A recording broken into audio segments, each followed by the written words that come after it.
Hello world and welcome to the Up Real Late podcast, episode 2 guys. My name is Scott Ellis. I am joined today by 3 gentlemen. First one being Tyler Sutolsky. Hello everyone. Hello. Second is Tim McGavick. I am incredibly tired right now. Yeah. Wake up. We got a full podcast to do here. And also here is Adam Franey. I'm incredibly awake. I'm enjoying a delicious Starbucks coffee with 3 sugars. So I'll make up for whatever Tim doesn't bring to this podcast tonight. We're talking very little on this one, guys. And We are up late. Tim just fell asleep, guys. Tim's barely up, real late. Alright, so let's just run down a couple of things that we're going to talk about today, just to keep you guys in the loop. First thing we're going to talk about the last movie that we saw before today. And then we're actually going to do a review of the movie 71. And then we're also going to talk about a couple of news stories. This week, Comic-Con, guys. Lots of news going on with Comic-Con. Lord and Miller, actually. Han Solo movie, some news there. Also, a bunch of trailers and footage came out. We got Suicide Squad. We got Batman v Superman. We got some Deadpool footage. Some Star Wars information. We got a lot of stuff going on, so keep it tuned in, guys. We got a lot to talk about. First thing we got to talk about, though. Last movie we saw before today. Who wants to start it off today? I'll start off because I might fall asleep.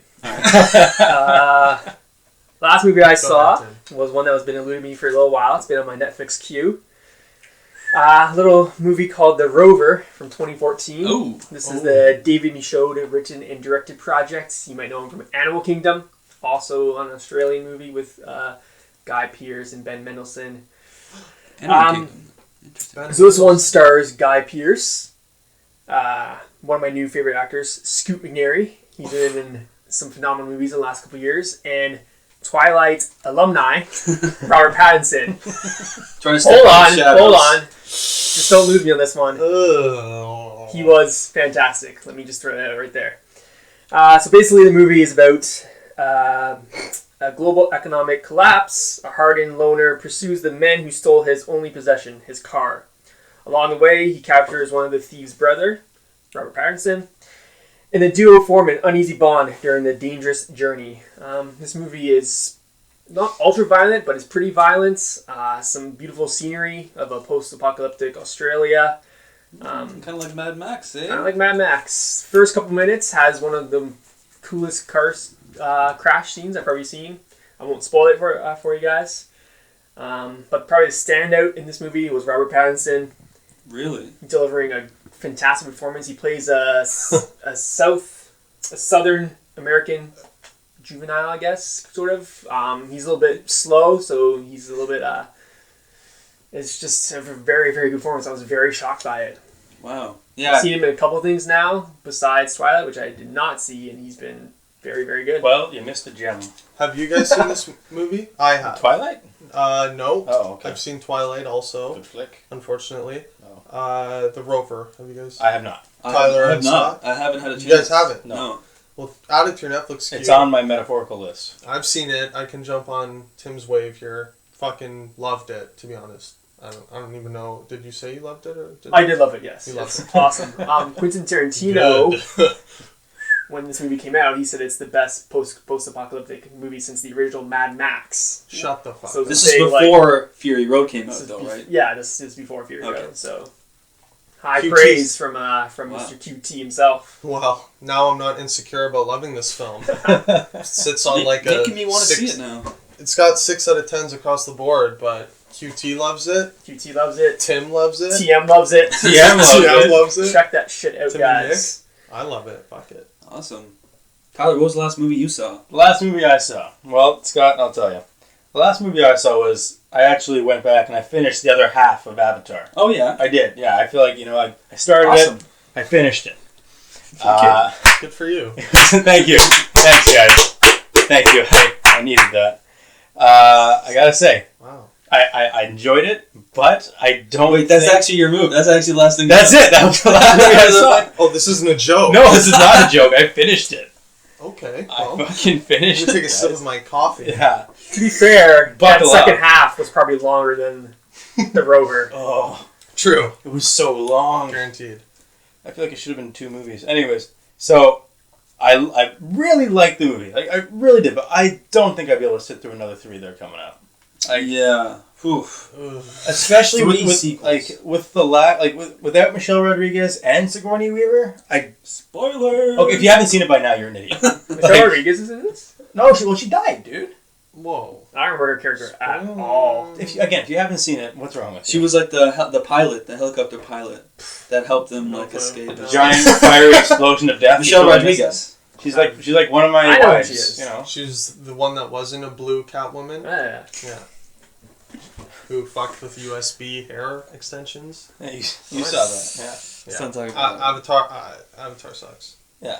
Anyways, Whoa. well, that's Straight up sucks. I don't know if I go that In one far. eye, out the other for this guy. So you guys did not like it. No. Wow. I enjoyed it. I mean, it's I just want to put that out there. Thank you. So me and Adam are going to be starting our own podcast. Right This was the last episode of the Up Real Late It's been podcast. great, guys. Thanks. We're all breaking up and Thank doing you our to own our projects. listeners.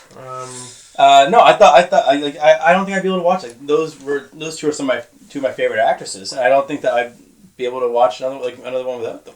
Let me ask you, since you've seen it the most recently out of us, I Yes. assume, how did you feel about the CGI, like the special effects? I saw it a few months back, and it looked very dated. It didn't blow me away. That's the thing. When it came out, it didn't come out that long ago, and it blew everyone's mind. What was it, like 2007? No. Later than that. 2010, I think. Yeah, Okay. it was still recently, but I went back and watched it, and I was like, it didn't. Again, like you said, it didn't blow me out of the water. Well, the thing about Avatar that I really enjoyed, the visuals, the thing that made it for me was the fact that when I saw it, it was in 3D. And the way they used 3D in that movie, Yeah, it's not the same at home. landscaping? It's not the same at home. Because I've seen it afterwards. I have the DVD. I've seen it at home. It's not the same.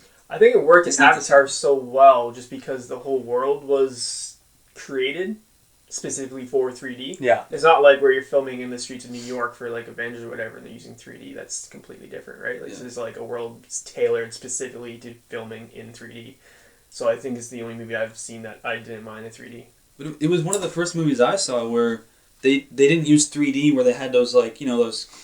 Where like someone's You knife saw is it flying coming. at it. You saw blood flying at you or something, or, something falling at you, or, something jumping out at you in the screen. But it was the first time where I saw a movie that they used, like, they added just to add depth, And you didn't see that a lot before then. I think it was, especially with the floating mountains. You see it a lot more now,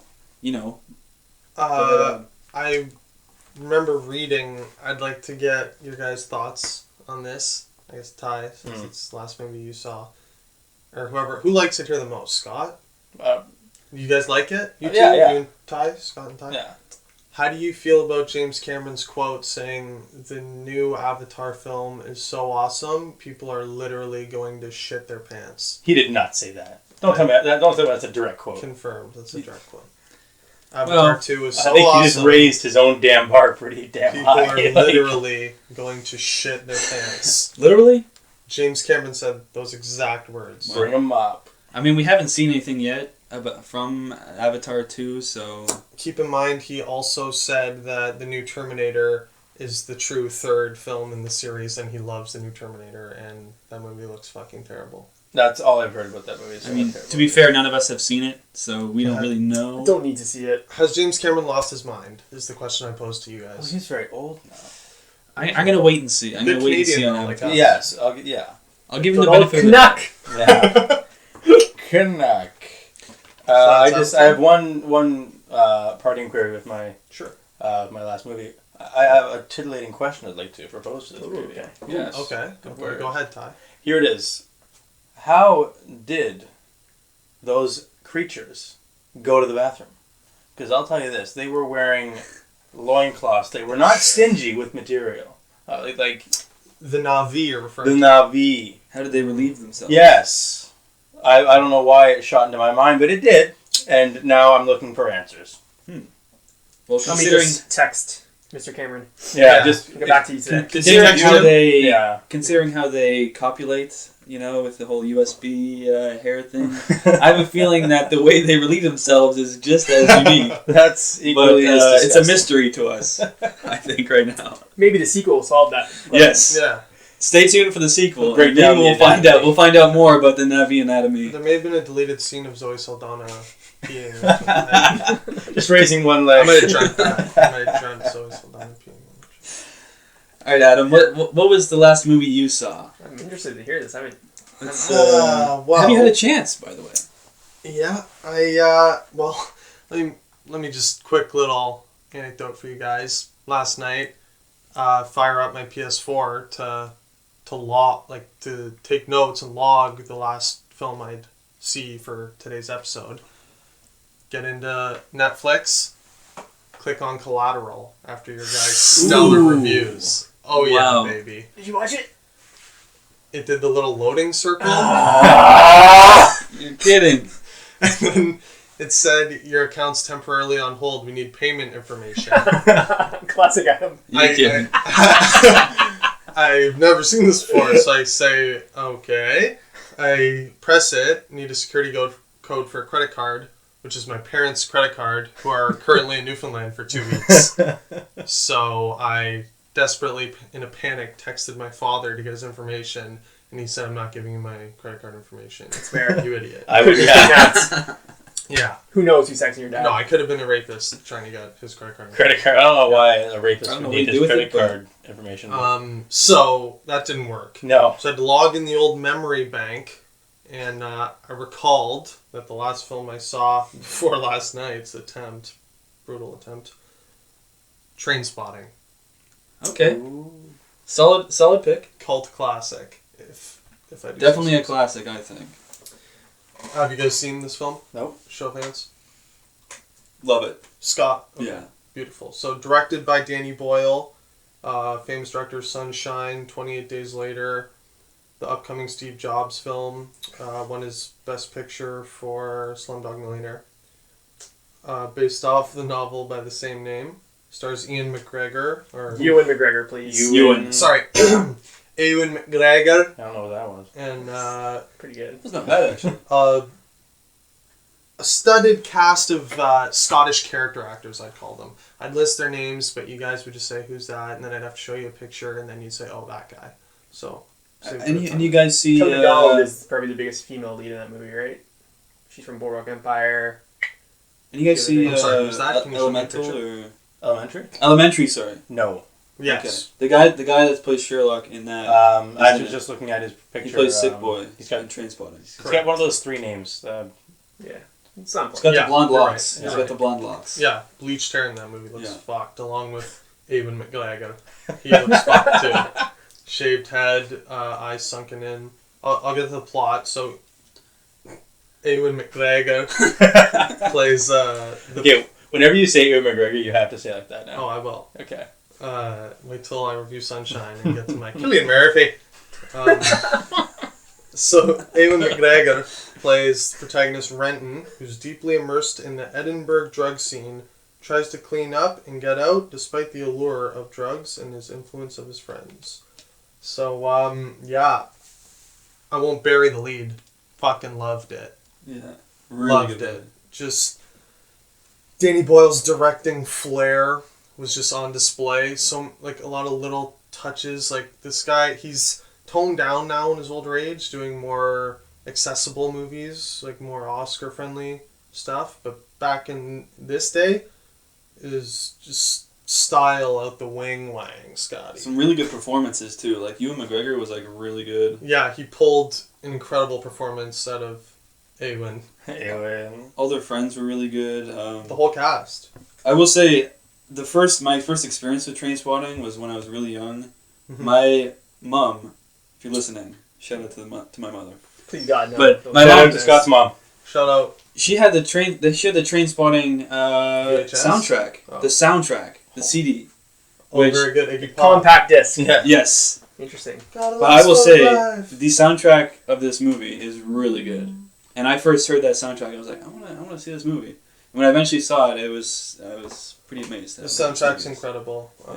It Definitely a classic British film. If you guys get a chance, definitely recommend starts out as kind of like a dark, horrific look at the drug world of like heroin and whatnot. Good times. Just trying to almost, scare you into doing drugs, but it slowly kind of transforms into like a kind of a crime movie, like a gangster movie, like a Reservoir Dogs type feel. Would you agree, Scott? A little bit, yeah. That type of vibe, like it had a little bit of a Tarantino spark to it for sure. Yeah, and I don't know, I loved it. It wasn't too one-sided. It was showing you that, like, okay, drugs do feel amazing, if you want to call that a good side to, like, heroin and all that stuff, by showing, like, different montages and whatnot, kind of going into the psyche of that, but then it also shows you, obviously, the very dark downside. There's an incredible withdrawal scene with David McNair's character. Surreal, basically. Completely surreal, like, incredibly well done, just terrifying scene. Just masterfully directed, though. And yeah, I'd give it 4 heavy reels out of 5, for sure. Nice. I'm gonna switch gears here a little bit with my last scene. Lighten the mood a little bit. Okay. Because the last movie I saw was Spy. Nice. Directed by Paul Feig. Wow. I've heard amazing things, actually. Yes. Starring Melissa McCarthy, Jason Statham, Rose Byrne, Jude Law. Jude Law's in it? Jude Law's in it. Tim is seeing this one. A couple other really good, side characters. Bobby Cannavale had a really good character. Oh, he's in it too? Holy shit. Miranda Hart, who I'd never seen before, British actress. She was really funny as kind of Melissa McCarthy's character's like friend, coworker. Mm-hmm. She's very funny. Yeah, and a little cameo by spoiler, 50 Cent. Yes. Oh, it's the 50 Cent time. 50 Cent, actually really funny. The scenes with 50 Cent were really funny. I'm not gonna lie. But yeah, I had a really good time watching this movie. Yeah, I don't know why. It was just fun and just completely R-rated, just totally way out there. Yeah, Paul Feig is making me really excited because he's directing the upcoming Ghostbusters movie with Melissa McCarthy. He also did Bridesmaids and The Heat. He was funny, actually. Yeah. I enjoyed that one too. Really? Yeah. Surprisingly funny? Oh, actually, you know I what? haven't seen it. I went into it thinking it was going to be funny. I was Really? right on. Yeah, it was. Well, anything Sandra Bullock does is more often than not. It's very well done. I think like the two of them together, they played off each other very well. I don't... Debatable. How are you? You're not a fan of Sandy? What's wrong with you I guys? don't like Sandy Bullock. Why not? I think she's the most overrated actress in Hollywood. There, I think said that- it. yeah, that's pretty She's out there. I said it. It's She's out coming there. for I ya. can't take it back. God damn it, Sandy. Now, if you hear Spy this. currently has a Audience Rating score of 90-something, which is Yeah. Unheard of. pretty huge for a comedy. Really Unheard of for a comedy. Yeah. But yeah, the plot is just kind of playing off, a lot of cliches of like the spy movies. A lot of the characters, like Jason Statham, Especially for example. especially his character. His character. By the way, have you guys seen this movie? I saw it. Yes. You saw it? You guys? I've not. Ty saw it.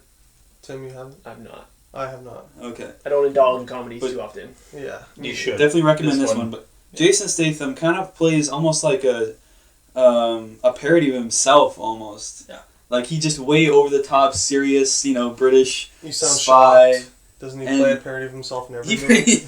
you got a point there. But this one, which is just a step Unmask above. You, man and knife. Seriously though, Expendables 2 for you. it was a step above, but it was just really well done. And basically, what happens is Melissa McCarthy's character is basically like an analyst, in the ear of Jude Law's character, who's a spy, and like that classic super suave, got all the the martial arts moves, knocking all the bad guys out, and she's in his ear telling him what to do, telling him where all the bad guys are and stuff, and things happen, and she ends up getting thrown into the field, and it's a fun movie. I would definitely recommend it to you guys. I have a question. How was Jude Law's Widow's Peak in this film? Was it good? He barely has hair these deep. days. It was deep. It was deep. He right? looks like That's what I thought. if they were to do a Phil Collins documentary in like 5 years, I feel like that Jude Law would be right up there. Are you guys a fan of Jude Law in general? I love Jude Law. I love him as like a supporting character. He's not a great lead character, but like Watson. I have he's no... awesome as Watson. Yeah. He's fantastic in Gattaca. Repo Man, I actually Repo Man, have not thoroughly seen. enjoyed. I don't think I've ever seen a Jude Law film, so I Really? Check it out. He's actually No way. got some I talent. love him as an actor. Enemy The at the talented Gates. Mr. Ripley. Oh yeah. He was fantastic in Talented Mr. Yeah. Ripley. Enemy at the Gates, though. It's on my Netflix queue. Have not seen it. It's okay. Maybe if I get that credit card info, I can watch it Yeah. tonight. All right, let's move on to a little review we're going to do. Today we watched a little movie that came out, it actually came out last year in UK. It was released on October 10th, but only got a North American release in late February 27th. So a little bit of a delayed release. Just recently came out on Blu-ray, yeah. I believe, last week or so. Yeah, right? it's beautiful. Called 71. That's why we're doing it, because it's relevant. Yeah. Oh, is that why we're doing it? Yeah. Oh, okay. Yeah. So the movie's called 71. It's basically set in, let me guess, 1971. Whoa. Are you sure? Mind blown. Wow. Is that what that title Holy is? shit. That's what it's referring to. Yes. I literally had no idea. Yeah. Okay, well, that Oh, just changed my entire perspective of the movie. Yeah. Yeah. Yeah. So it's set during basically the Troubles, Northern Ireland in Belfast. Basically directed by Jan de Mange. I don't know if I'm pronouncing that right. Written by Gregory Burke. Two relatively unknown to North American audiences. Couple nobodies. Yeah. So I will commend them on their efforts, though. Starring Jack O'Connell, who you guys may know from... I first saw him in 300, Rise of an Empire, the sequel. He was also in a British movie called Start Up, and he was also in Unbroken, Angelina Jolie directed movie. He So starred in that. you're the person that saw the 300 sequel, eh? What was Yeah. it like? I didn't mind it. It's not like the first 300. You but, liar. Moving on. It wasn't that good. A couple other actors that were in it: Sean Harris, Richard Dormer, who was actually, if you guys watch Game of Thrones, he was Beric Dondarrion, the guy with the flaming sword. He was in it. Sam Reed and Paul Anderson were a couple of the other actors that were in it. None of them too well known to North American audience, I will say. But yeah, basically what happens is Jack O'Connell's character is a young private, I guess, in the British Army. They get sent over to Belfast, his unit. There's some conflict between the loyalists who, want Northern Ireland to stay with the UK. And then there's, the Irish nationalists that want to go back to Ireland. And there's a lot of conflict during this time. His unit gets sent out basically to keep the peace, and some things happen. He gets separated from his unit. And this movie's kind of like, like a one-shot, like one-day kind of sequence once the movie starts get going. And basically, he gets separated from his unit, and it's just seeing how he can survive the night, basically. So what did you guys think of this movie? Adam? I'll go first. Adam doesn't look prepared. I'm more Tim, than prepared, thoughts? but Tim, go ahead. Oh, no, go. It's fine. No, I'm always prepared, but Okay. go ahead. Actually, no. My stuff is all spoilerish, so never mind. Yeah. What What you guys think of Jack Overall, O'Connell? though, Let's just start off with Jack O'Connell then. What do you guys Jack think of his O'Connell, performance? this is my first time I've seen him in a movie. Really, really, really good. Yeah. He had kind of like a subtle character, not much dialogue there, but he held it. Kept me interested. Go ahead. My first impression, I took a mental note here. I thought Jack O'Connell looks like young Tom Hardy minus the charisma. So that was my I will say, initial- what I was just about to say was, it kind of reminded me of Tom Hardy's performance in Mad Max in the same kind of sense that he didn't say a lot. He didn't say a lot. He did a lot of acting in his eyes, kind of thing. Acting in his face, because a lot of the time in the movie he was like scared. He was running for his life. He was in a lot of tough situations, just trying to survive. And it kind of echoed a little bit of Tom Hardy for me. I mean, obviously he's not on the same level, but kind of echoed a little bit of that. Tyler, what do you think of his performance? Well, you know what? Going into this movie, I'd heard nothing about it. I did not know anything about this movie. Classic Tyler. Sit there and snicker all you want. Sat down, you're like, okay, let's watch half this thing. Here you go. I'm prepared to watch exactly half of this Get in movie. a half watch here real quick. I had never heard this movie before, and I was blown away by the acting. Because a lot of these people I had never seen before. Really? A lot of new, fresh faces to me. I thought they did all very well. Yeah, It's believable. Everyone was good. Yeah, very believable. You couldn't necessarily relate to the characters, but you could understand the characters. You know, like they were they played their parts very well. And it wasn't just black and white with, you know, one side versus the other. There was some characters that were having some like internal struggles on one side, and the other characters, you know, on the other side, they're struggling.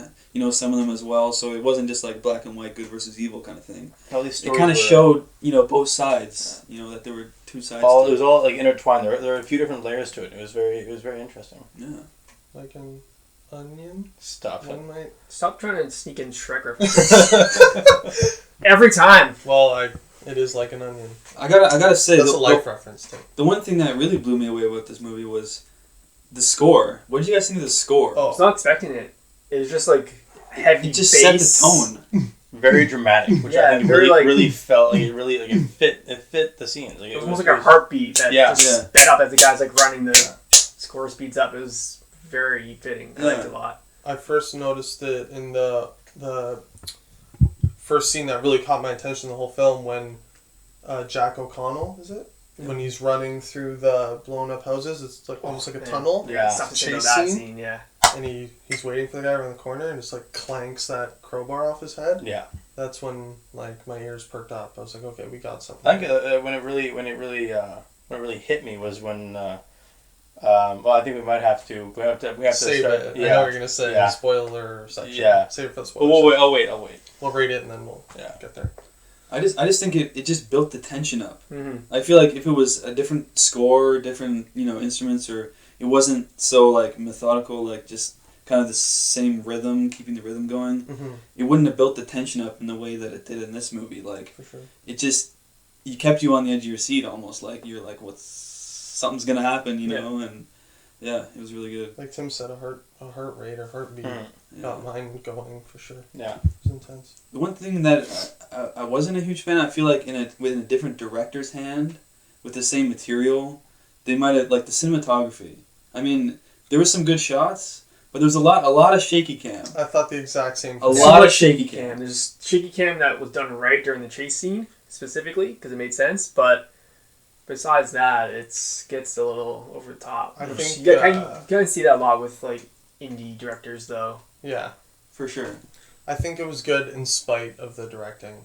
Well, here's the thing. This was, I'm assuming I believe this was his directorial debut. I believe, right? Live feature film debut. Yeah. I think he did a couple TV series and TV series. a couple shorts. I think I think he wasn't the best form. I think he did a very good job for his He definitely pulled for sure. For sure. I'm gonna say very good. No? I think they were acting well in spite of his, or maybe that is where he contributed in the pulling the performances out. But maybe he wasn't. I didn't like the directing. I think with more experience as a director, you might have more chance to put your stamp on the cinematography.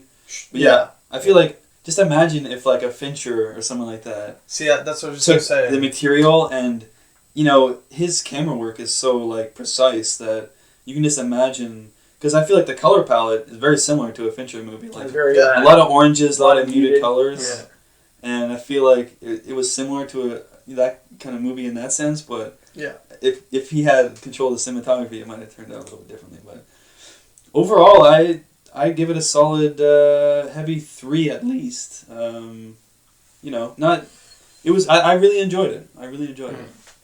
What do you guys think? I'm gonna give it a mid 3. Yeah.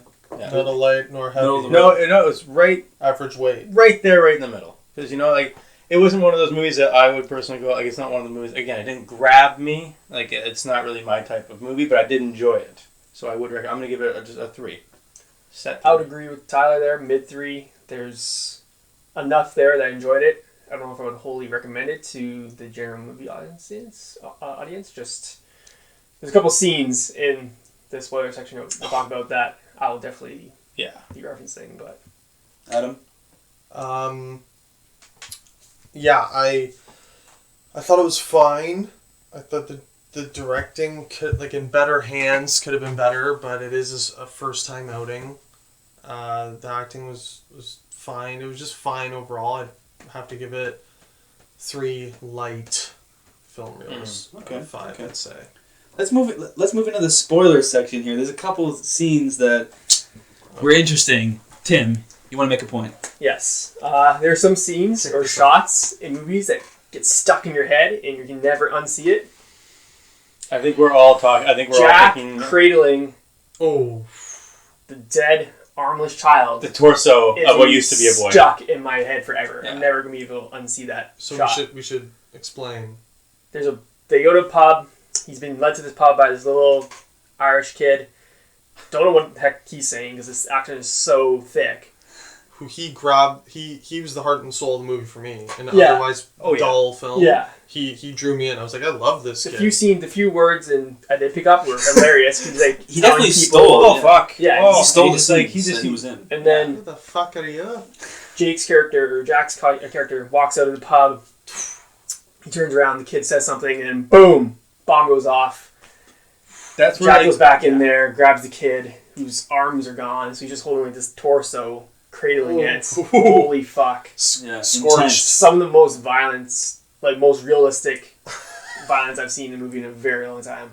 That was the one scene that, the cinematography though, like when that all happened in one shot. Yeah, it was He crazy. walked Yeah, out, it did. Yeah. it blew up, and it was all one take, and it Yeah, the camera zoomed in. drops down with Jack as Yeah. he falls. It lingers there as he's like slowly getting back up, and he walks back into the follows flaming pub. him back into the pub, and then as he's cradling the kid, still comes with him as he walks out, and they end up putting him in a vehicle, and that was all one shot, and I really enjoyed that. Tyler. I feel like that is where the like as amazing as that cinematography was. That was where the music I think hit me the most because that's where like that heartbeat effect that Tim was mentioning earlier really came in and like that it was so fitting and so perfect for the scene. Yeah, you had this subtle build of bass And as just like the bomb goes off. Louder, it was and like louder. Yeah. when the bomb went off, it was like his eardrums like kind of blew there, Boom. and it kind of recreated that effect of what it would be like. You were kind of like stunned, Yeah, a deaf and it faint with the muted kind yeah. of heartbeat in there, and it's like he couldn't hear anything except his own heartbeat kind of thing, and yeah. I just want Adam. to, again, in my mental notes I took, because, I don't write anything down. It's all up top. I took note of, one note, kid is awesome, and then no less than, I believe, 10 minutes later, kid exploded.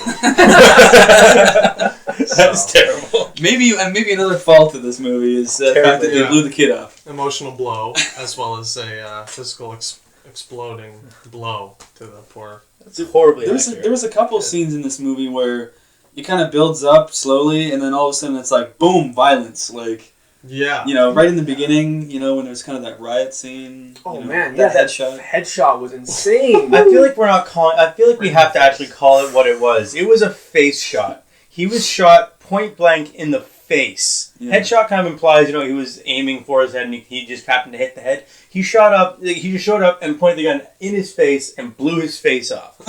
Like that's exactly what it was. Yeah, it was nice. gritty. For Yeah. the listeners who don't mind being spoiled, so the IRA agent walks up, just strolls up to these two British soldiers and just pops one of them in the face. Bust a And cap. brains go across the back wall. Holy shit, man, that looked real too. The kid dropped. You saw his eye was all damaged from it. Yeah, He was Another one of those holding- shots is not going to leave my head because it's just intense. No pun intense. intended. literally. It's not going to leave his head either. Wow. So yeah, One thing I noticed, I took a note on three endings. Was my note. I don't know if you guys felt the same way. I felt there could have been a logical ending, and then it kept going, and then I was like, okay, now, oh no, okay, now. Yeah. I don't think they built... Yeah, because the ending ends with him reuniting with that Darren kid, who you don't really get a sense of who that kid is to him. Like, is I it feel I feel like it's probably his younger Younger brother, brother and they're vibe. orphaned, so the Okay. kid's at an orphanage. That's what I gathered, but I was thinking son, but you're right. Yeah. Really? Younger I'm brother. thinking younger Really brother. young. I'm thinking Yeah, because they're. I mean. So just stuff like that, I probably could have been cleared up a little bit better. You would have felt a little Well, bit more. Because he's being by the guy from Prometheus. I don't know his name. Sean Harris. Sean Harris. Very good, Tim. He's in the office and he's kind of telling Jack O'Connell basically fuck off, get out, leave type thing. Yeah. Right. Like we don't care what you went through or whatever. And he's just kind of walking away defeated. That was an emotional, powerful thing to be like, well, you go through war, come home, and no one gives a shit. You're just on the street.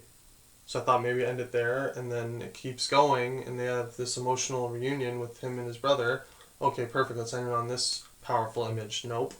They cut to them like on a bus. Yeah, the bus like driving away. Like, It's like Yeah, deflated me. I felt like it was perfect when he was leaving the office, walking down that hallway. He just takes his cap off and he's just like, I'm pretty much done. Yeah. And perfect, right? it was just silent, him walking down, and then the music, that main theme, that I thought that was it. it comes back in, and you're like, wow, it should cut to black right now. Mhm. For sure. Like, it's obvious that he goes back to the kid. Like, we don't need to be shown that. Yeah. Right. I hate being beat over the head. Yeah.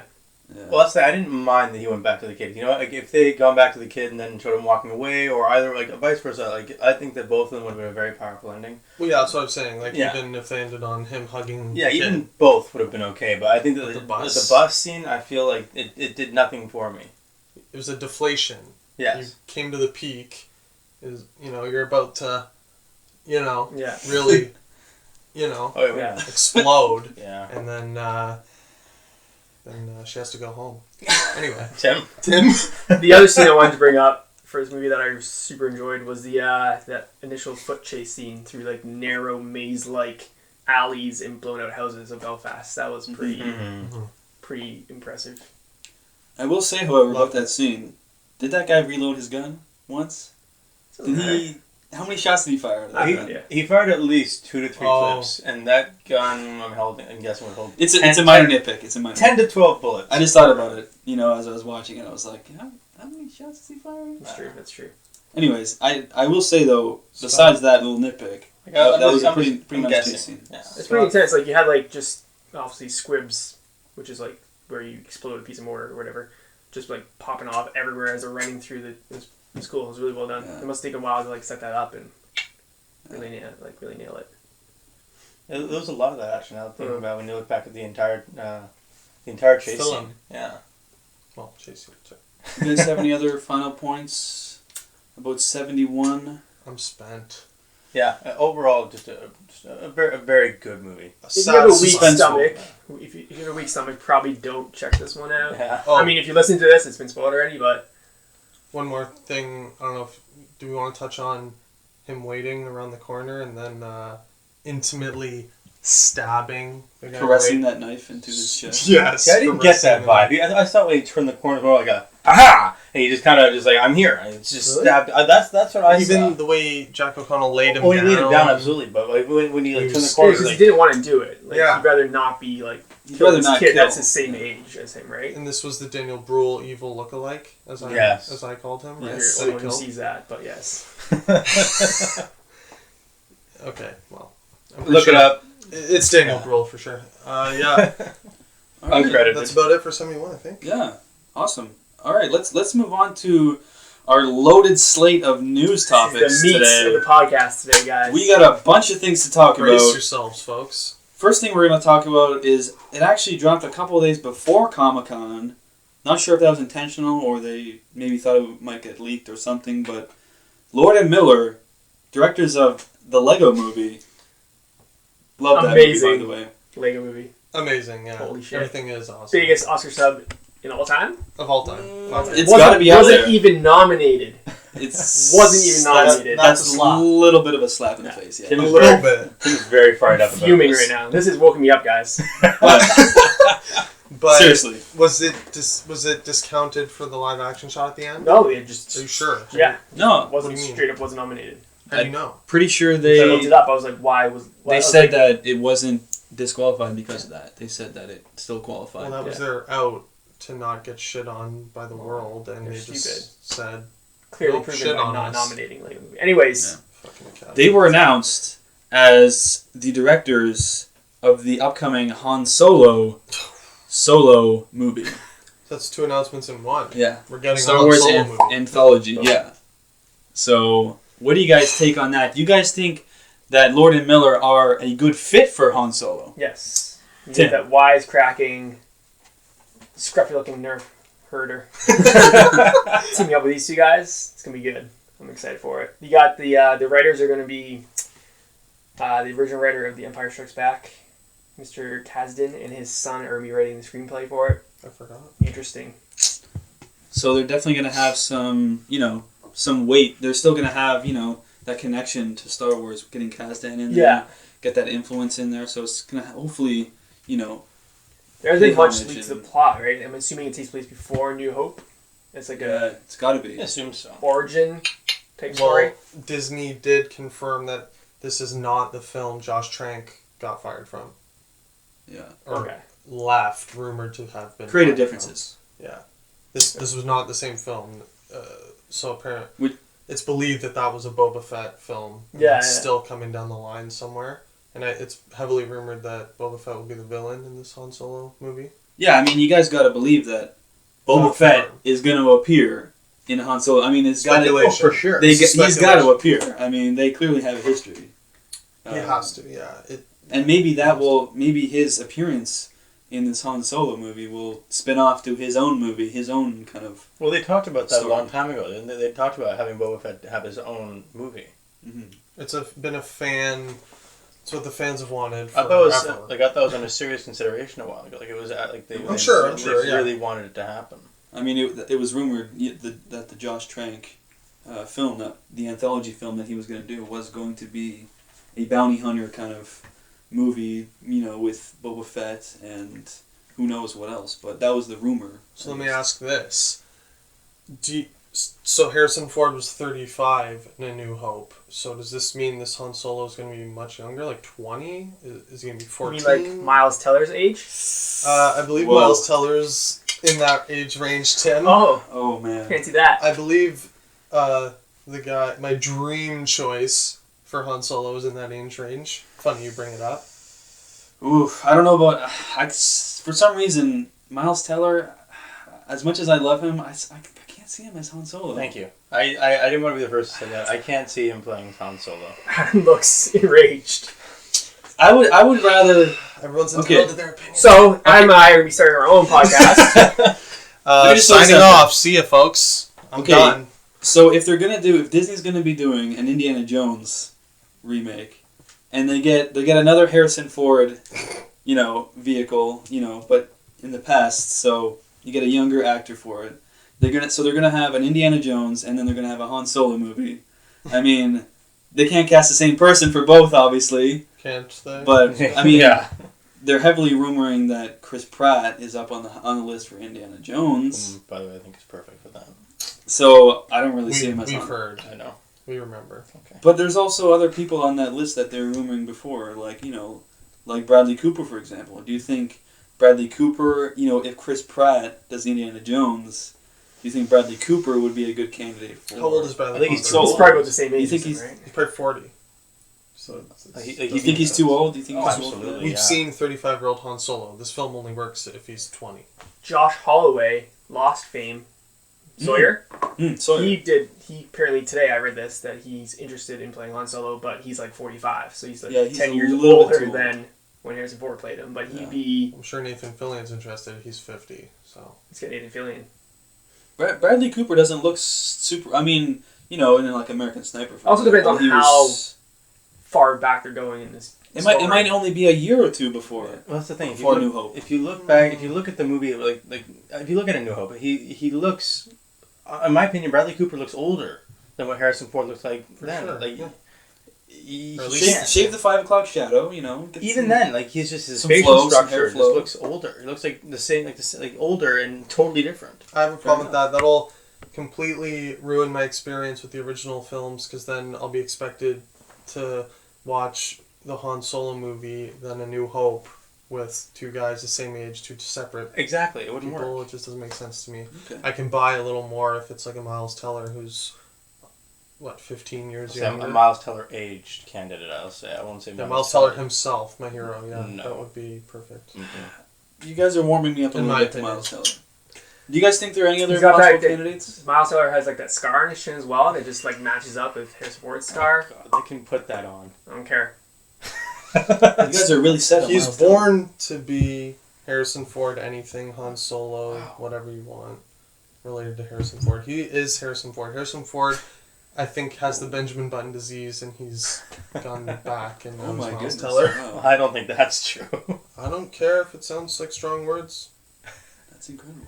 I'll fight you if you disagree. I fucking love Miles Teller. So yeah, not much else news about this movie. Just kind of announced, Lord and Miller and the fact that it was a Han Solo anthology movie. So, Have you guys seen this kid who played a young Han Solo in the new Age of Adeline? No, yeah. Anthony and Gruber is his name. Everyone online is saying this kid should do it. It's just he happens to look like Harrison Ford, but he's not going to have the talent to do it. He played a young Harrison Ford in a movie, though. I know. Age of Adeline. I was next to my girlfriend when she watched it. Oh. Okay, so you've seen it. Yeah. What was it like? If I remember, he has like 2 lines, and that's about it. I've seen his. He did a couple of videos on YouTube of him kind of like doing Harrison Ford but you just impressions. Want, and he does pretty good impressions, but I don't know if he has the actual charisma of Harrison Ford that he can actually pull off Han Solo. He looks really similar to Harrison Ford, and he's got some of his Harrison Ford isms down, but I don't know if he could pull it off leading a movie.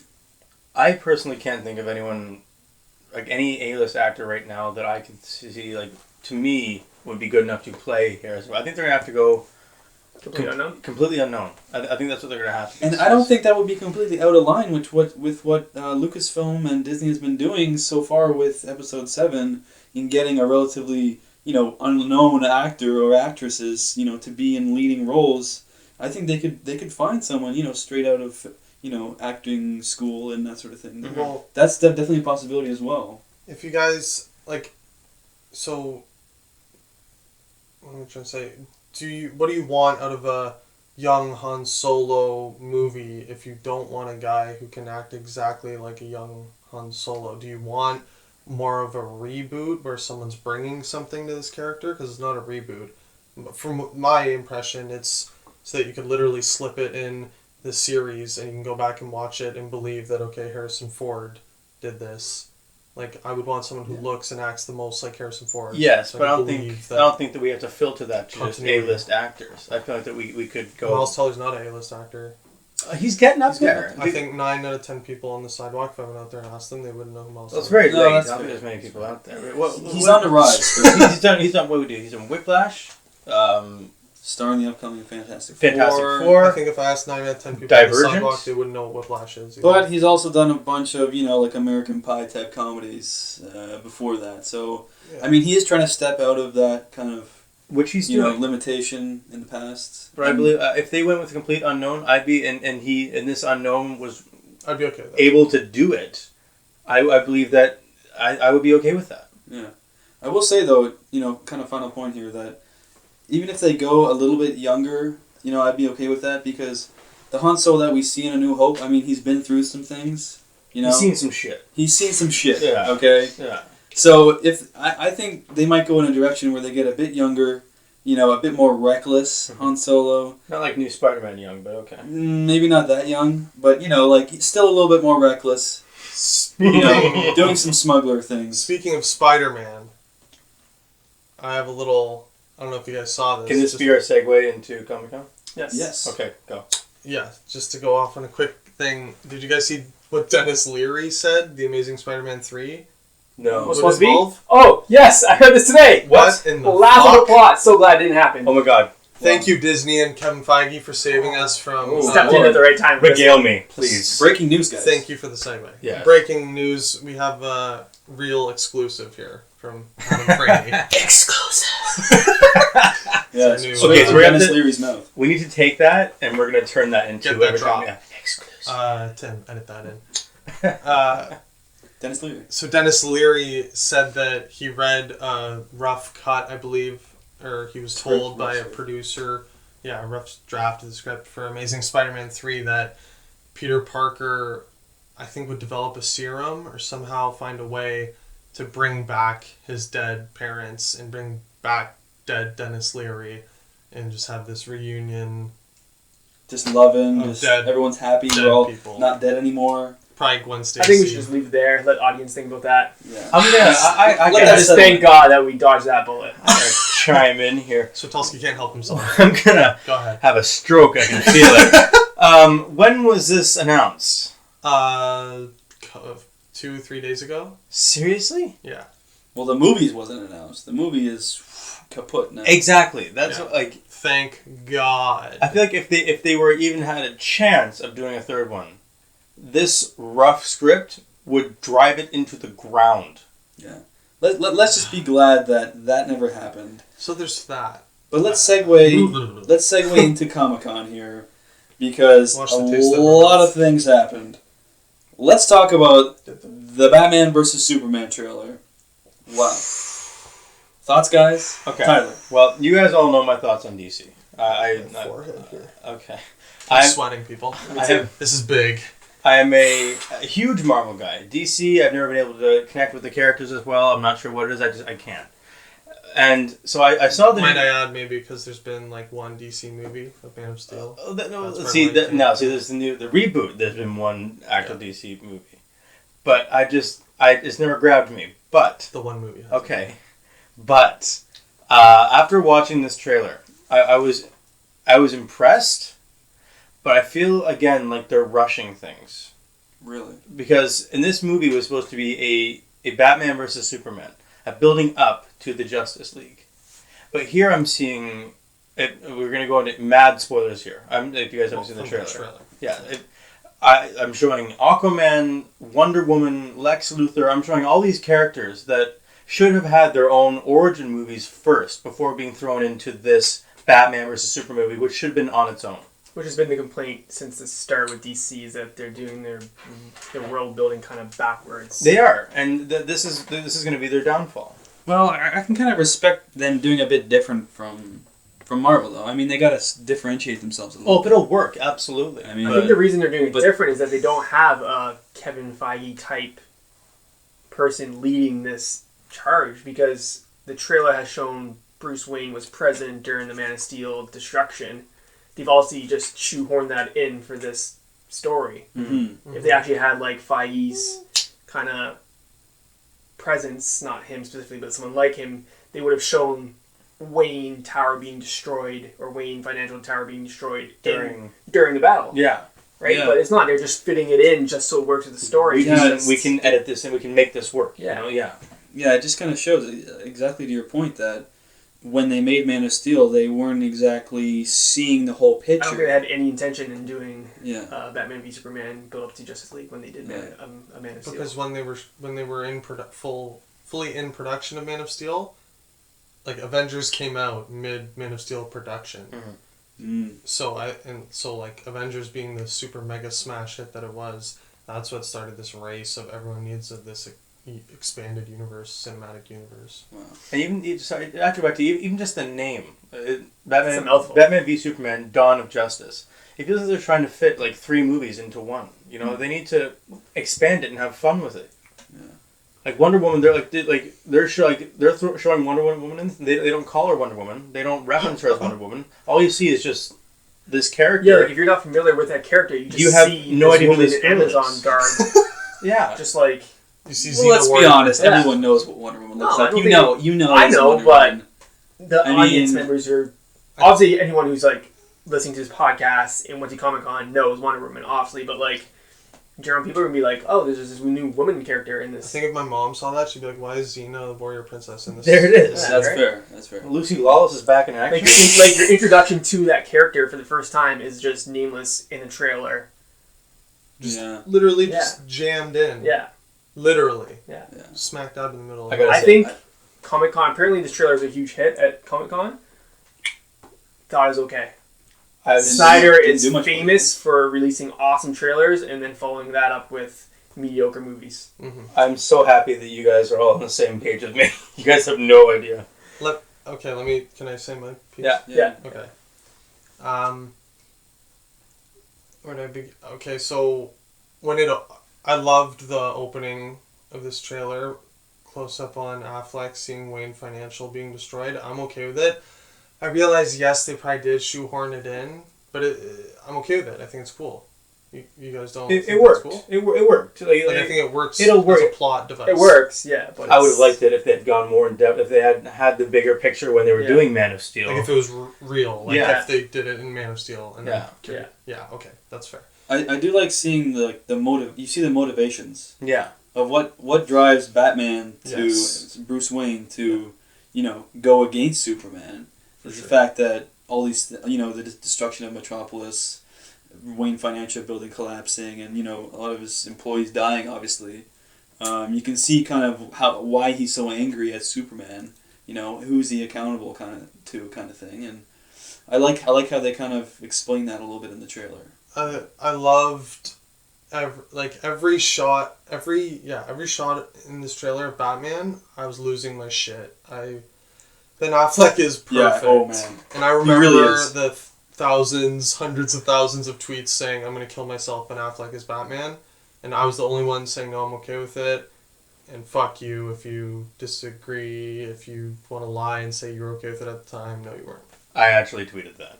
What? I will kill myself. It was Ben Affleck. Well, now I'm going to have to kill you. And now I'm literally eating my own hat over this because, Thank you, sir. He does look pretty good. He does. And It's the gray hair. It is. And it's the little grays, It's a different kind of Bruce Wayne. When I seen see some this... shit. Yeah, exactly. You can quote me on that, Scott. And I love Christian Bale. Love him. Love his Batman. Not saying I don't. Yeah, Don't say but that. it's a very different Batman. It's two very different Bruce Wayne characters. And I feel like before, like I said, I was on the fence before because I loved Christian Bale, but I couldn't picture Ben Affleck as Batman. And but after seeing this trailer, it's given me hope for it. So I was gonna say I think it's probably the closest we've seen to a classic kind of Bruce Wayne Batman. You get the huge chested. He's hulking. He's did you massive. see him dragging that tire on the rope? Yes. Raging. I've tried. Working on It's the not an CrossFit easy thing to there. do. He had these rib muscles. He was just fucking jacked. He just jacked Fleck. He just reminds me the most of our the classic image that you think of when you think of Batman. I saw the rage in his eyes. Yeah.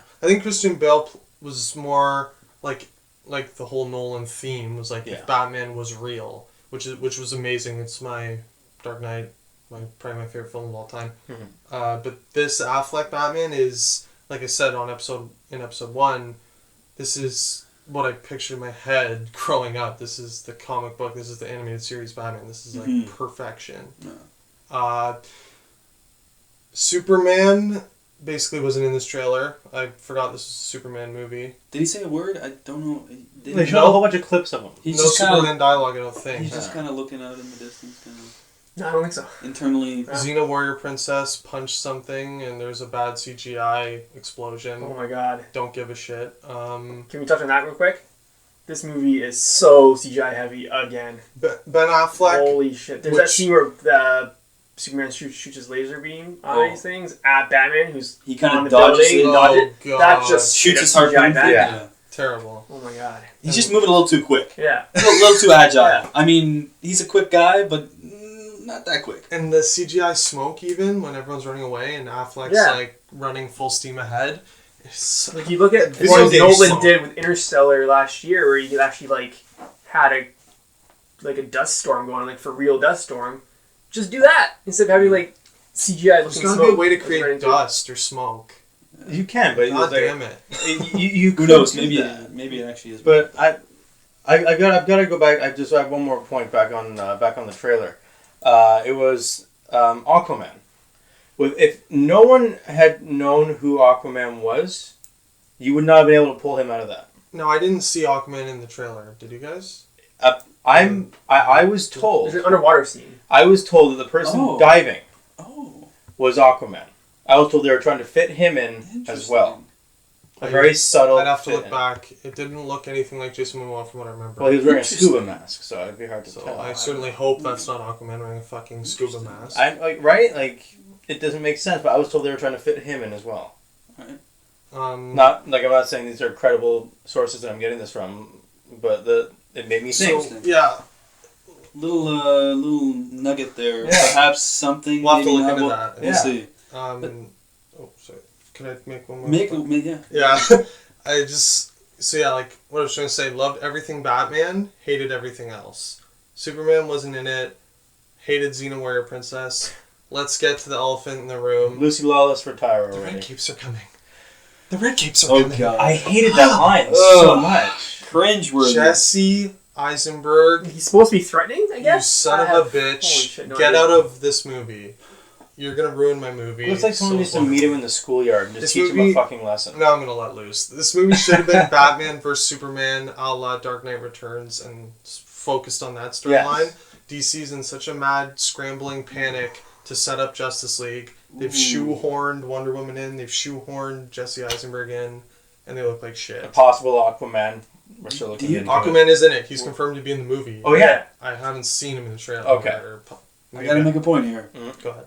Do you guys think we might see an Amazing Spider-Man 2 kind of part 2 here? Not on that. You don't. You guys think it'll be? I'm a little bit concerned. I'm not. There's a lot going on in this movie. There's a lot going on Because they're doing a lot of setup for Justice League. Yeah, but Too much. There's no. Will they focus enough on the Batman versus Superman aspect of it? Which I agree with you. They really should, and I hope that the Dawn of Justice part of it is just a small kind of, undercurrent there. It's not kind of in the forefront. If there's 5 minutes of Batman vs Superman in this, it will be 100 times better than Amazing Spider-Man 2. I'm thinking You got that. the Batman vs Superman would be like the first half of the movie. Yeah. And First then, half. Yeah, and then the second half would be them teaming up to do against Lex Luthor. Yeah, we're gonna see some Lex That's the vibe I'm Luthor, getting from this. General Zod action. Yeah. Something going on there. I don't even see Jesse. I don't even see Lex Luthor as a villain in this movie. Yeah.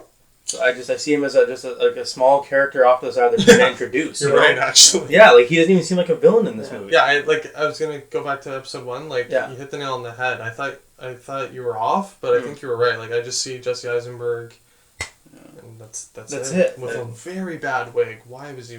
Why? I think that actually might be his Snyder, hair. Why? If it's hair, then you're gonna mess it up. I don't care. It looks like shit. Whatever it is. Real or not, it looks like shit. Let's segue here to a topic very similar to this. Affleck announced to be writing and directing the upcoming Batman solo movie.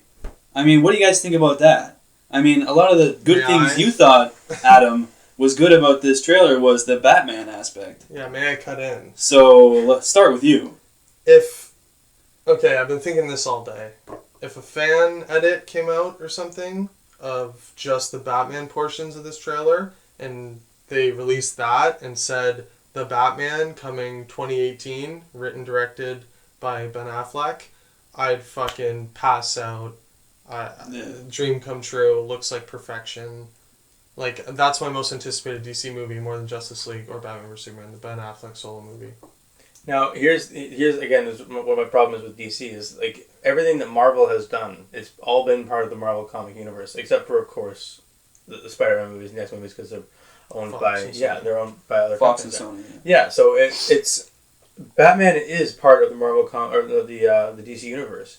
So why would they go and do his own solo thing? Is it still going to be part of the DC universe? Yeah. Okay. So it's not doing a solo thing where it's They announced the title of the universe. It's the DC Expanded Universe. Okay. They announced that at Comic-Con. Confirmed.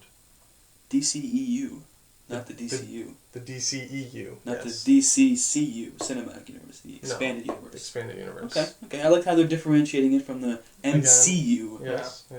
Okay, so I wasn't sure if they're just doing like a solo thing where it's just purely just Batman, not related to the rest of the universe. Definitely going to be connected. We should announce he's teaming up with Jeff Johns, the creative director of DC Comics, to write this Batman film. Definitely, definitely going to appease the fans, the hardcore fans of Batman, because he's definitely got some, he's written some Batman comics as far as I know.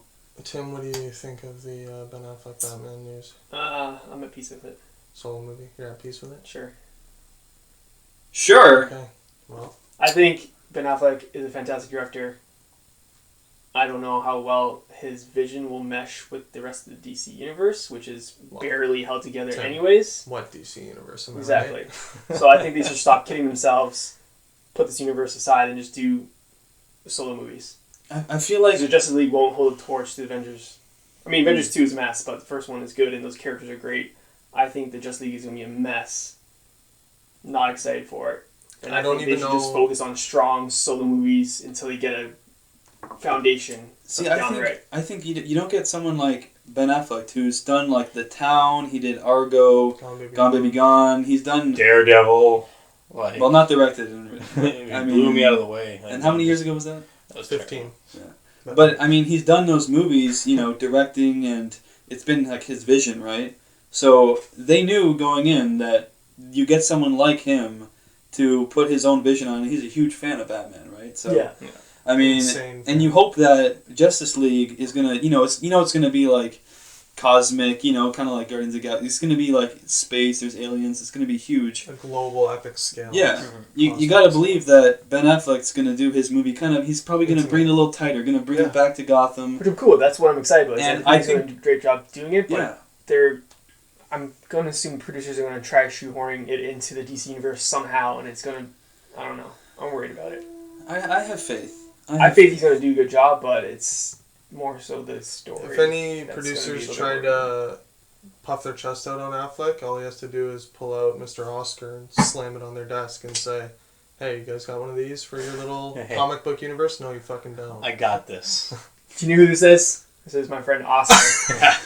Mr. Snyder, meet Mr. Oscar for the only time. He's not very creative with his naming his Oscar. Oh, just wanted to touch on, what do you guys think the plot of the Batman film will be? Is he going after Jared Leto's Joker? Ooh, hard to say at this point. What do we know exactly when it's going to be released? Have they announced that? Rumored 2018 or 2018. official 2018? That's what they released last year, right? They gave their whole slate. I think Batman's 20 was. There was no Batman solo film in there. That's. Oh, right. This was very recent. They just announced this. I don't know, actually. Comic-Con. I think we're gonna get a better sense of that after we see Suicide Squad, Which we can segue into. Right. Which, by the way, let's talk about that. Okay, some Suicide Squad footage got leaked from Comic-Con, which they showed at Comic-Con. Basically, like a sizzle reel kind of trailer, kind of combination that they just showed for Comic-Con. So, what do you guys think of the Suicide Squad footage that came out? You guys, does it make you more excited about the film? Tim? No. I wish you guys could have Not. seen Tell us how you Tim's really face. This movie's still going to be a mess, I think, honestly. Yeah. Jared Leto's No faith Joker. in the I'm DC. okay with Jared Leto's voice. Pretty good Joker voice, I think. What about his performance? His performance face looks- and his hands and. I don't know. It looks okay.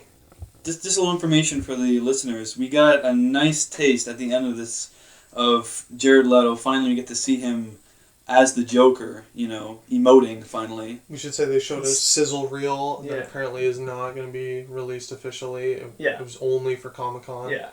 Yeah. Which Which I believe has been taken down now at this point. So taken down. yeah, I don't think you can view it. I think It'll pop up somewhere. Oh yeah, once it's out It'll there, be you back. can't get rid of it. but Hey, August 2016, guys. You don't have that long to wait. Yeah. Yeah, I'm sure Leto's performance will be good. Like, his voice is pretty good. It's not quite as fluctuating as Heath Ledger's Joker. It seems like a lot more, like fixed. not as psychopathic, but still. Yeah, like Maybe psychopathic. That's the thing, yeah, he's definitely a psycho, but He's too psychopathic, in my opinion. Um, I think they went off the diving board with it. Our good buddy Mark Weldon said the same thing. Yeah. Too cartoony. yeah. Shout out to Mark. Shout out to Mark shout Weldon. out to He'll Mr. be Weldon. on our upcoming Star Wars Force Awakens special. Possibly episode 16. He's the resident Star Wars expert. But anyways, Besides that, then Harley Quinn looks nothing like Harley Quinn. See, I think she looks better than she did. Like I think in this little snippet that we The saw. one scene I did like of her when she had that baseball bat pretending like Yeah. to shoot. That was like yeah, pretty. That was pretty good. classic. Yeah. Classic Yeah. Harley Quinn. they that captured Harley That captured her Quinn. character very well. We gotta mention the scene, the shot, a couple shots of her in the jail cell on the weird like. Peas thing. Yeah, what was up with that? She's hanging from the ceiling. Are you I mean, the devil? that was weird. I don't know.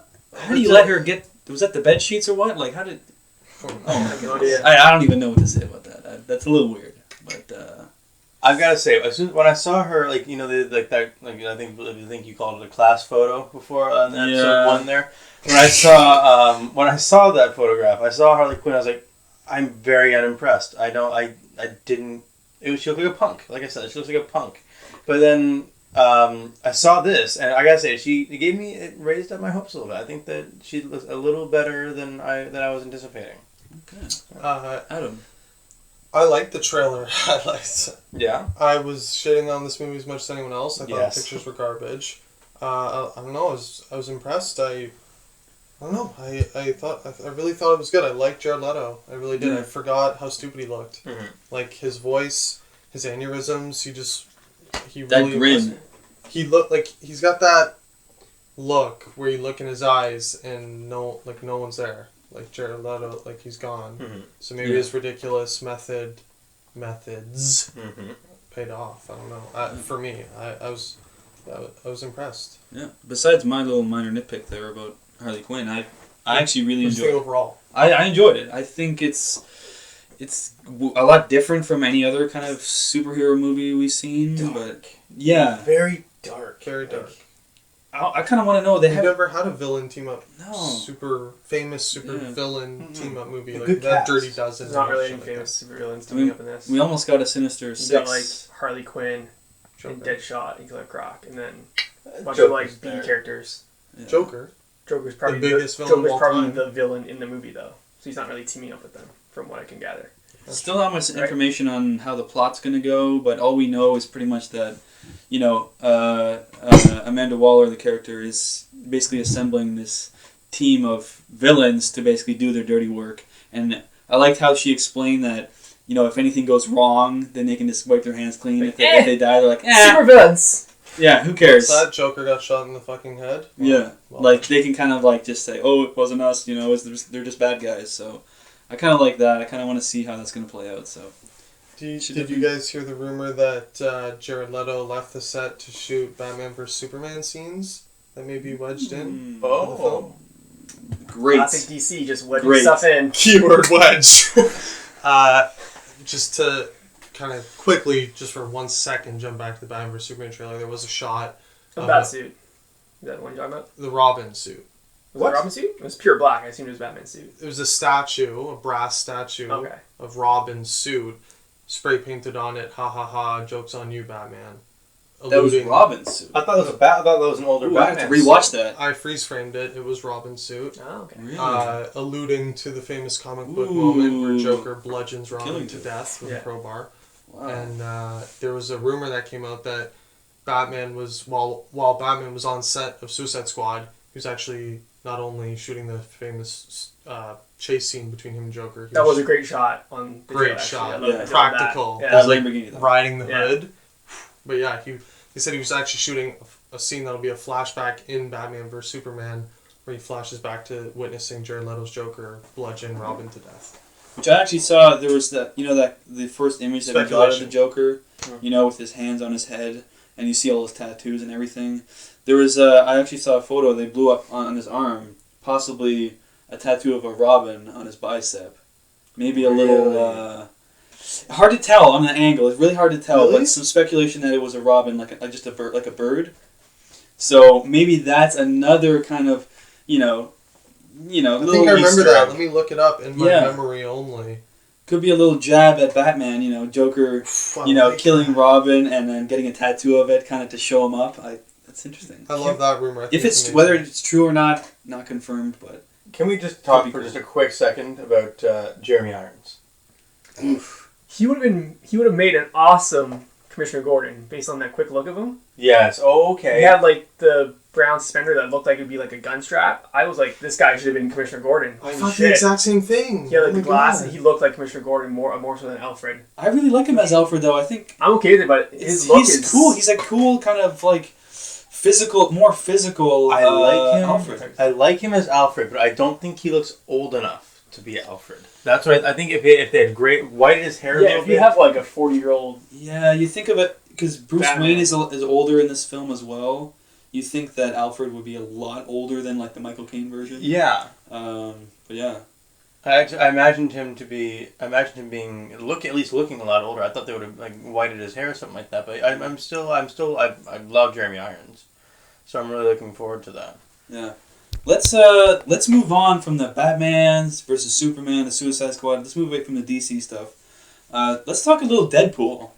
What did you guys think of Ooh. Deadpool? I think X gonna give it to you. He gonna give it to you. Got a little DMX X action gonna there. give it to you. give it to He gonna give it to you. That's gonna give it to you. Yeah, the whole panel and the footage that they released, I mean, as grainy as that was as well, I mean, wow.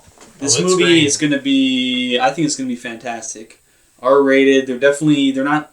They're definitely letting you know it's R-rated. Yeah. Straight up. And I was this I footage saw got me pumped. no proof it's R-rated just because he called Colossus a big chrome cock gobbler.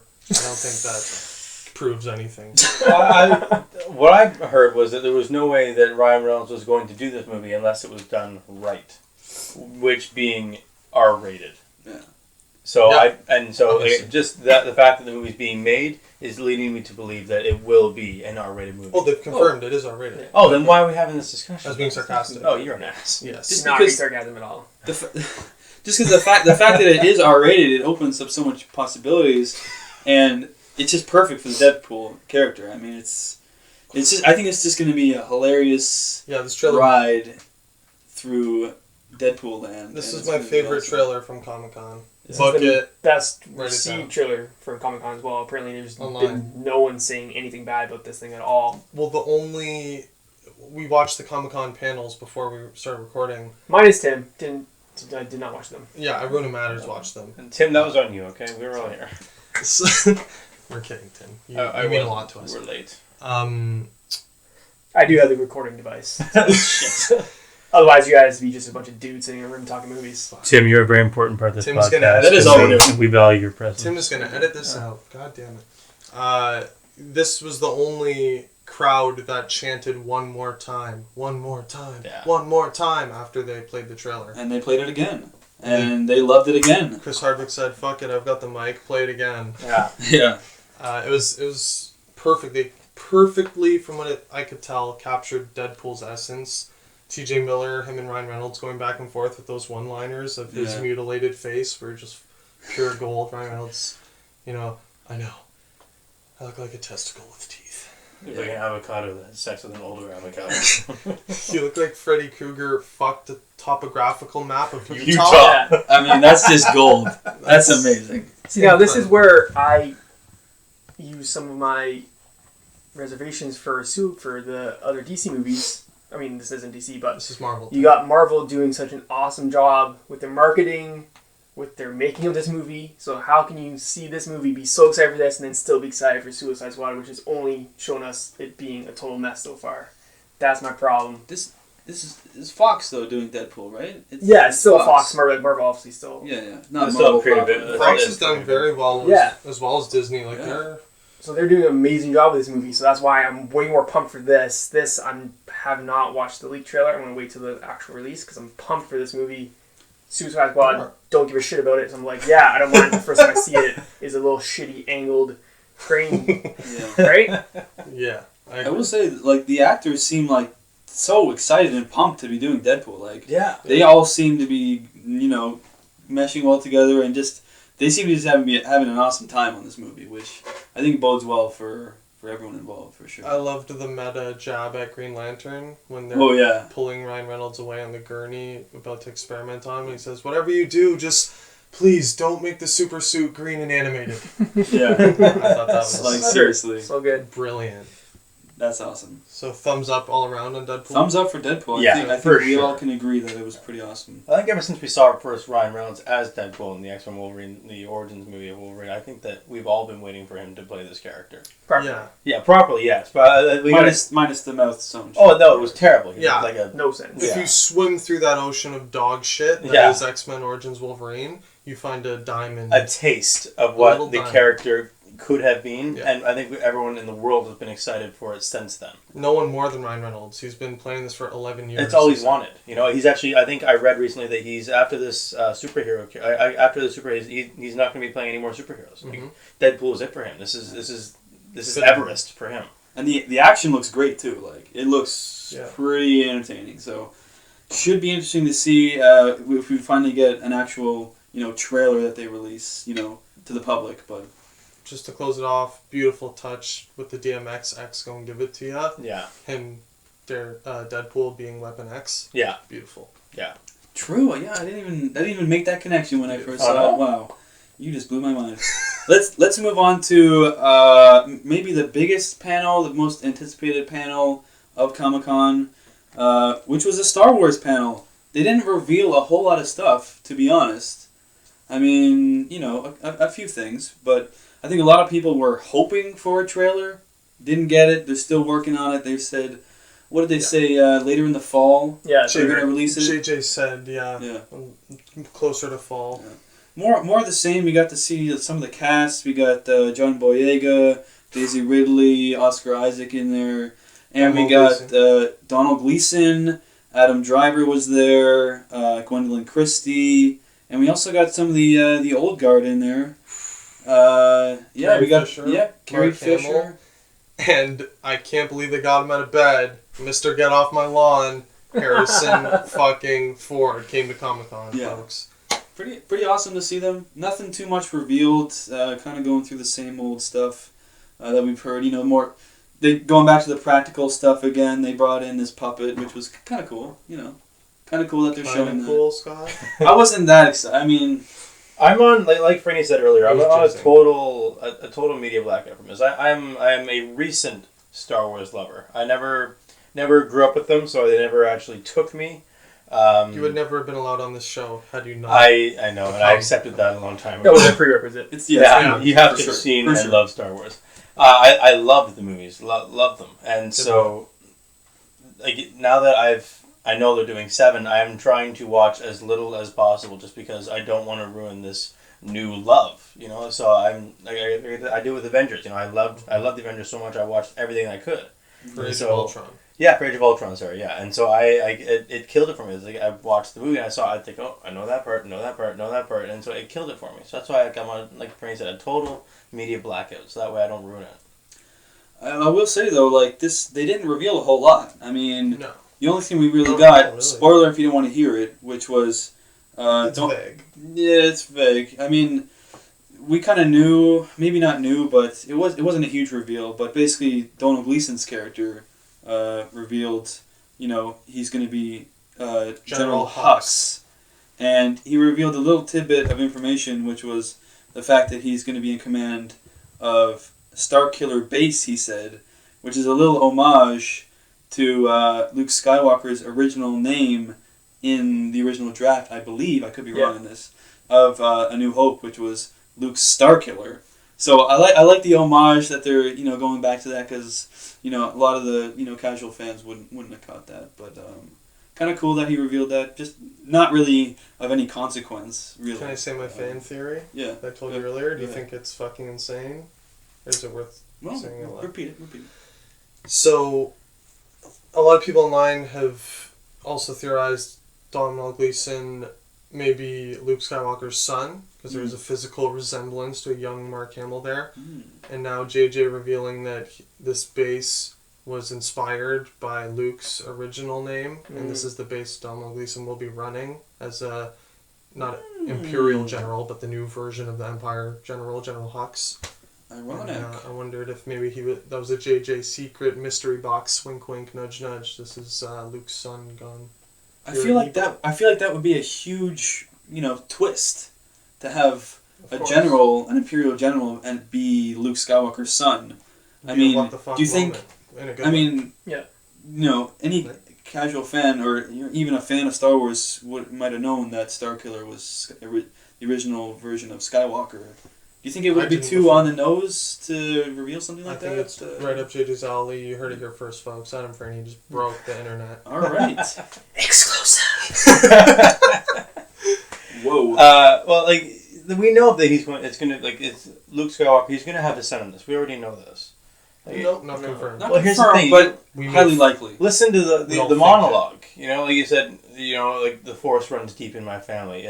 In my father's veins, my veins, and now your veins. Who can he be implying to? It's got to be his son, right? He's running down his family lineage. Or daughter. I'm not sexist. Either one. But either one's fine. But it's got to be. Again, it's speculation, but it's all that makes sense. For sure. So we should announce, I don't know if we actually said this, Donald Gleason very nervously actually said, my character is pure evil, because Adam Driver was asked about playing a bad guy, and he said, well, we took it as, what did he say, not necessarily who's bad, but who's right or wrong. And like, does that make So you gray bad? area. Yeah. Was that his exact quote? Yeah. Who's right or wrong? Yeah, it was more like, kind of that it's more scary almost of someone who just believes that what they're doing is right. Yeah, It's more scary than someone who's exactly, just that's right. trying to be evil just to be evil for their own selfish reasons. Like in real life, an evil person doesn't think they're evil. They No. think they're right. And Yeah. right. So And they'll do that was anything- kind of, and he was then- describing like Kylo Ren's kind of. So Donald Gleason cuts in and says, "Well, let me make clear, my character is pure evil." So like he's clearly the villain. We'll see. He seemed kind of joking when he said it. It kind of so goes along with the fan theories that Kylo Ren's character just finds an old lightsaber and like fashions it, and he's just like obsessed with the Jedi. And JJ Right? did come out and say some of the fan theories online are in fact true. Yeah. Really? Because apparently he's just Some are like fake, some he's are the true. the fan theory is that Kylo Ren is just like a relic hunter, and he just finds this old lightsaber, and that's why it looks a little bit different because he's kind of like made it himself a little bit. definitely a So it possibility. kind of goes along with him being a little bit more in the gray area than the lighter dark side. Fair enough. Interesting stuff. Well, regardless, this is my most anticipated movie of all time. Fuck it. Not to build it up too much, Not but to build it up too much, this will literally be the best film ever made. my life This has movie been will be so good that you literally shit your pants. As this is gonna be what James Cameron thinks Avatar 2 is gonna be. Yeah, I basically. mean, Swatowski might watch this entire movie. Yeah. You never know. I don't know, guys. Miracles can happen. You're pretty It's optimistic a first here. for everything, I guess.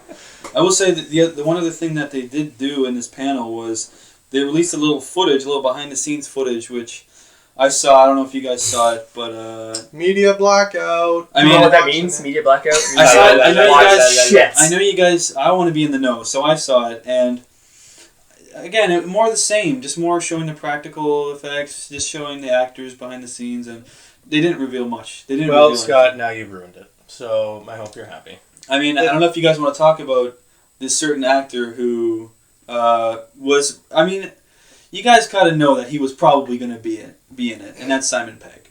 Yeah. I mean, Oh, for sure. him and JJ are like super tight. Yeah. They did Star Trek. I mean, I kind of agree. Simon Pegg, he kind of made a statement earlier in the year saying that he didn't want to be in Star Wars because it would have been too obvious that it's like he's in it. His face is too recognizable.